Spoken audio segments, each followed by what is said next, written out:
10:30 p.m. until 1:30 in the morning. 10 to 20 talaga. Pero hindi siya loose watery kasi parang it's bothering me na nga every 2 to 3 minutes or 1 to 2 minutes pa nga yung pag-ihi ko. Ang weird talaga nung na-feel ko and ayoko na yung ma-experience. So, sinishare ko tong experience ko sa inyo. Parang eye-opener din siya sa akin na ayun nga, tumatanda na rin tayo. Parang minsan is nineneglect ko yung sarili kong health. Pero kasalanan din natin kasi yung lahat ng habits natin, eating habits, drinking habits, it leads to this, diba? So, kung in-abuse mo yung sarili mo, ayan ang makukuha mo, tulad ko.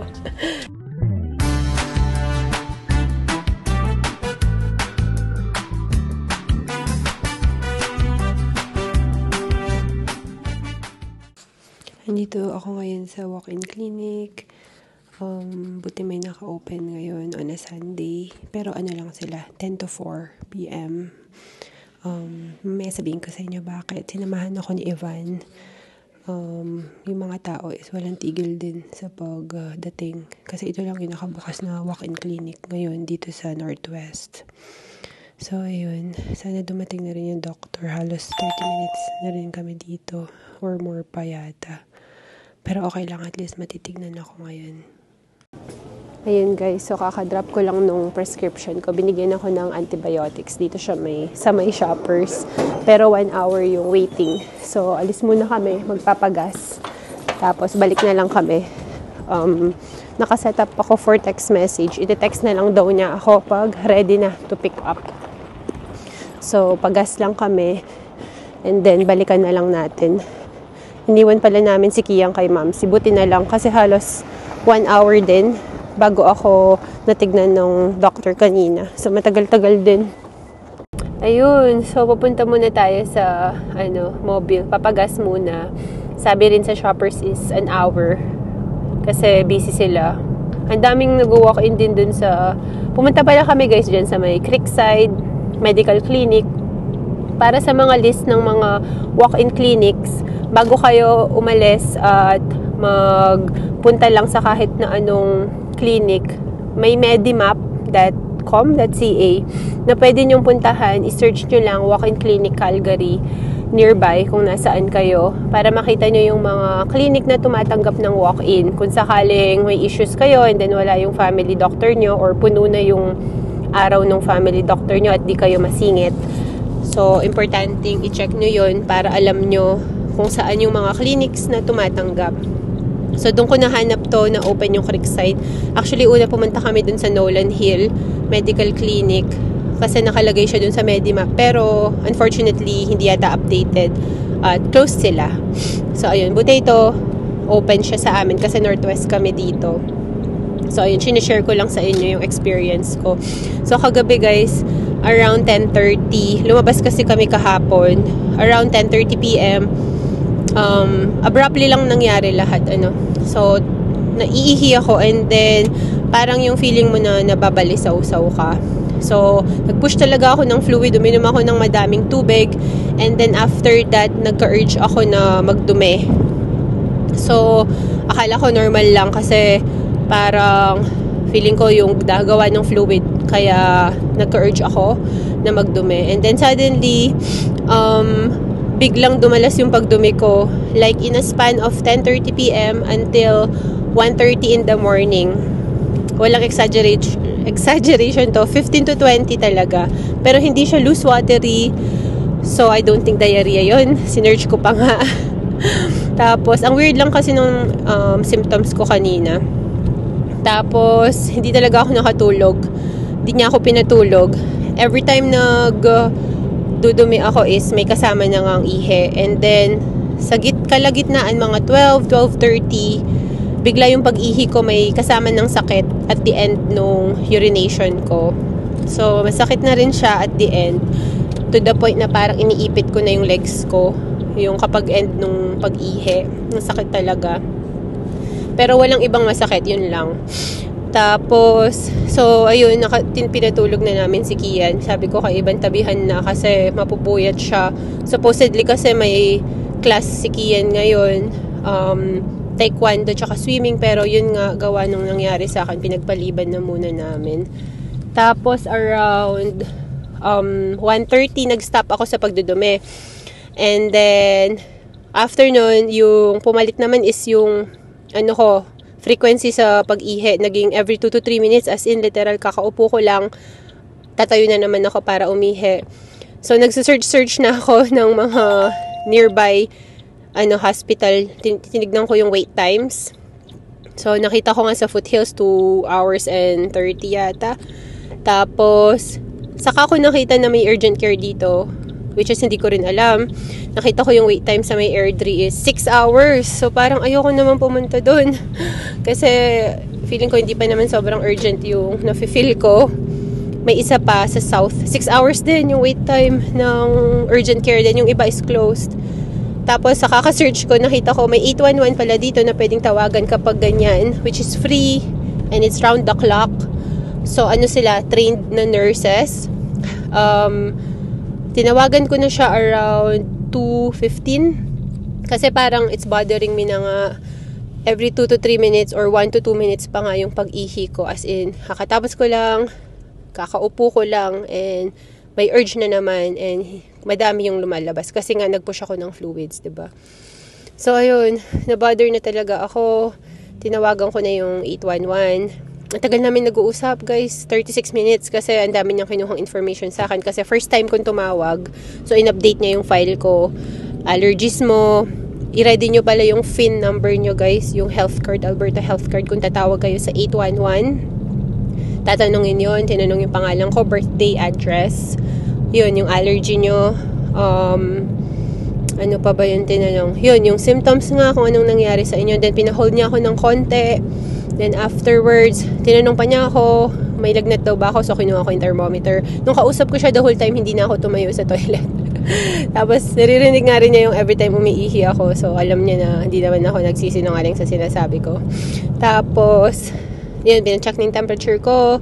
Kung may shortness of breath daw ba ako, hirap daw ba akong huminga. Kung nakakalakad daw pa ba ako. So ganun. Afterwards, niisip niya nga, baka nga may infection ako, which is yun din yung naiisip ko. Kaya lang, ang odd lang nung na-feel ko na nagdumi ako for like ang daming beses and hindi pa siya watery. So, napaka-weird talaga and ayoko nang ma-experience yun ulit. Guilty talaga ako, guys, kasi mahilig ako sa iced coffee or decaf coffee na mainit. So, ayun, napaka-importante talaga na alagaan natin yung health natin kasi health is wealth and ito yung katawan ginagamit natin sa pagtatrabaho, diba? Paano tayo makaka-work kung may sakit tayo? So, ayun, guilty ako. I took my health for granted. Na feeling mo lagi kang malakas pero the truth is tumatanda na tayo. So, ayun, mahilig ako sa, yun, pati sa milk tea, ayan, yan yung mga hilig ko. And so, work kasi namin, long-standing, matagal, like 4 to 5 hours, ganyan minsan. And hindi ka nakakainom. Tapos napipigilan din yung pag-ihi. So, ayun. Feeling ko lahat ng yun nag-contribute sa nangyari sa akin kagabi. Ayun. Napakasakit lang kasi talagang, kita nyo naman, puyat na puyat ako. Yung eye bags ko. Hindi talaga ako nakatulog. Ayun, tapos lumabas na nga si Ivan nung mga 3 kasi narinig niya ako, kausap ko na yung nurse. Para alam ko kung sakali kung pupunta na ba ako sa urgent care, kaya ko pa ba. Actually, yung sinuggest niya, hindi pa ako nag-take ng pain reliever. Sabi niya mag-take na nga ako. Kasi otherwise, kung pupunta ako sa urgent care, hindi pa ako nag-take ng pain killer. Sasabihin sa akin, mag-take ka ng ganito and I'll sit there for the next how many hours. And yun yung makakatagal sa stay ko doon, if ever man. So yun, sabi niya kung hindi mag-take ng effect yung pain reliever is, it's up to me, punta ako sa urgent care or punta ako sa Emerge. Kasi sabi ko sa kanya, nag-search na rin ako ng walk-in clinic, 10 o'clock pa sila. And that time na magkausap kami is 2:30 in the morning. So ayun, buti katake ko nung pain reliever, katapos namin mag-usap na tigil lahat ng urgency nung pag-ihi ko.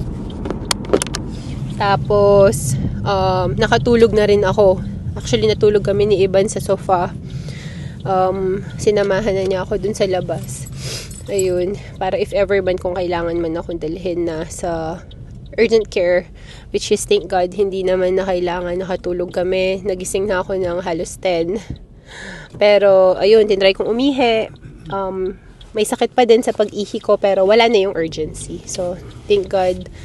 And, ayun, buti na lang, open yung clinic na walk-in at pinakuha agad yung sample ng ihi ko. Sabi agad ng doctor na positive talaga na may infection ako. And it could be daw na yung pagdumi ko is it could have triggered then yung infection in the middle of that. Kasi sabi ko ang daming beses. Pero sabi ko nga rin sa kanya, hindi ako mahilig talagang uminom ng tubig. So lahat ng yun.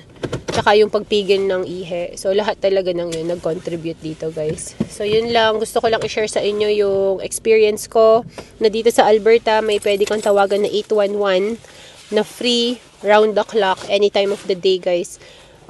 Trained registered nurses sila na pwede mong makausap, mga triage nurse nakausap ko, and pwede nila kayong bigyan ng payo sa current situation nyo, kung ano man yun na-feel nyo at the moment, kung hindi nyo pa need talaga pumunta sa urgent care or sa emerge. So ayun, kasi ngayon ko lang din siya nalaman. I mean, alam ko the last time tinawagan ko yung 811 para i-book yung vaccine ni Kian. Pero hindi ko alam na pwede silang tawagan, hingan ng payo 24/7. So good to know. Kasi sinearch ko na talaga kagabi kasi ang sama talaga ng pakiramdam ko. I know something's going on and alam ko na may infection, pero na-bother ako bakit may pagdudumi din nakasama. In which yung last intake ko ng food and is yung milk tea na binili namin. Which is nagtataka ako kasi ininom din yun. And may may taro at saka taro puree at saka nga ba yun? Purple rice sa loob, which is tinake din yun ni Kia, ni Mamsi, ni Ivan. And ako lang yung nagdumi nga ng sobrang dami, pero hindi nga watery. So, ang weird talaga nung na-feel ko, and ayoko na yung ma-experience. So, sinashare ko tong experience ko sa inyo. Parang eye-opener din siya sa akin na, ayun nga, tumatanda na rin tayo. Parang, minsan is, nineneglect ko yung sarili kong, health. Minsan sasabihin ako ni Ma'am, inom ka ng tubig, ganyan. Ang dami niyang payo sa akin, pero sabi ko, sige, ganun lang. Di ko siya pinapansin. Pero ayun, eye-opener lang sa akin na health is wealth and tumatanda. Hindi na tayo bumabata, guys. Tumungga talaga ako ng tubig kagabi tsaka Gatorade sa sobrang takot ko. Alam mo yun. Ayun. At saka gusto ko lang i-share sa inyo yung mga resources dito, yung experience ko. Kung sakaling may medical emergency kayo na ganito, na kaya nyo pa yung sakit pero ayaw nyo pumunta and mag-sit for that long in urgent care or emerge. Kasi nakita ko yung wait times talaga. It's 6 hours urgent care, both of them. And Foothills was 2.5 hours. Peter Lougheed was 5 hours. Rocky View, 3 hours. Talagang chinek ko, guys, kasi nga, hindi ko na alam yung mafe-feel ko kagabi, ano ba nangyayari sa akin. So, ayun. Sana may na-share ako sa inyo. So, antayin ko lang yung text message, guys, nung shoppers and pina-culture. Sinendin for culture and sensitivity yung ihi ko. Kung magbago man yung may makita silang iba doon na hindi effective yung antibiotic na binigay ng doctor, tatawagan nila ako and papalitan nila. So, for now, kakuha namin ng antibiotic, start ko na siya. So, ayun, guys. Thank you sa pagsama sa araw namin ngayon and hopefully I'll get better. Nainis nga ako kasi medyo pa ako, diba, yung boses ko. Paus pa. Kasi nga 3 weeks na rin tong sore throat / cough / colds ko. And then biglang ito on top of it. So, ayun. Ganun talagang buhay. Kapag sumugod yung health emergency sa inyo is biglaan lang, 'di ba? Out of nowhere. Walang warning. Pero kasalanan din natin kasi yung lahat ng habits natin, eating habits, drinking habits, it leads to this, 'di ba? So, kung inabuse mo yung sarili mo, ayan ang makukuha mo, tulad ko. So, ayun, guys, sana may na-share ako sa inyo today. See you on our next one. Bye!